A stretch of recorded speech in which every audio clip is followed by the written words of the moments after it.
गेल्या मार्च महिना आणि आता चालू असलेल्या एप्रिल महिना 2025मध्ये गेल्या अनेक दिवसापासून बाधेकरांना उन्हाळ्याची तीव्रता जाणवत आहे, पाणी टंचाई भासत आहे आणि विरोधाभास असा आहे की या गावाला पाणी पुरवठा करणारी विहीर आहे चावरजा प्रकल्पातली, त्या विहिरीमध्ये एप्रिल महिन्यामध्ये सुद्धा काठोकाठ पाणी आहे। ही परिस्थिती आहे वास्तव, तरी पण गावाला पाणी टंचाईच्या झळा जाणवत आहेत। काय कारण असेल, या कारणाचा शोध घेण्याचा प्रयत्न केला असता या ठिकाणी ग्रामपंचायत सदस्य अमोल पाटील हे आज अभियंत्याला घेऊन डायरेक्ट या ठिकाणी आले होते आणि इथं आल्यानंतर असं लक्षात आलं की चावरजा प्रकल्पात बाधा गावाला पाणी पुरवठा करणारी जो विहीर आहे त्या विहिरीमध्ये पाणी भरपूर आहे, मात्र व्यवस्थित लाईट पुरवठा होत नसल्यामुळं गावाला पाणी टंचाईचा सामना करावा लागतो आणि मोजक्याच वेळेत या ठिकाणी लाईट भेटत असल्यामुळं बाधेकरांना पाणी टंचाईचा सामना करावा लागत असतो। हे वास्तव आहे। याबाबत आपण आज अमोल पाटील यांच्याशीच विचारपूस करणार आहोत। काय परिस्थिती आहे, तुम्ही इथं आज आलात आणि कशा पद्धतीने बाधा गावाला पाणी टंचाई जाणवत आहे, त्यावर पर्याय काय निघेल?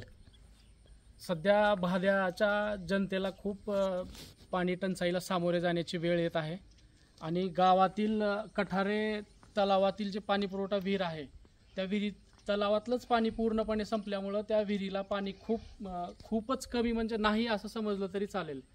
ही सुद्धा चावरजा प्रकल्पातील ही जी पाणी पुरवठा विहीर आहे ही पण भाद्यालाच पाणी पुरवठा करणारी विहीर आहे आणि या विहिरीवरती 8 तासाचाच वीज पुरवठा असून तो पण खूप कमी पडत आहे। त्यामुळं त्या कठारे तलावातल्या पाणी पुरवठ्याच्या विहिरीमध्ये इथून आपण पाणी शिफ्ट करतो आणि ती 8 तासाची वीज पुरवठा असल्यामुळं या ठिकाणी जर 24 तास वीज पुरवठा झाला तर बऱ्यापैकी इथून आपण त्या विहिरीमध्ये भाद्यातल्या गावातल्या विहिरीच्या पाणी पुरवठ्याच्या विहिरीमध्ये आपण शिफ्ट करू शकू आणि गावाला अगदी व्यवस्थित पाणी पुरवठा सुरळीत करू शकतो।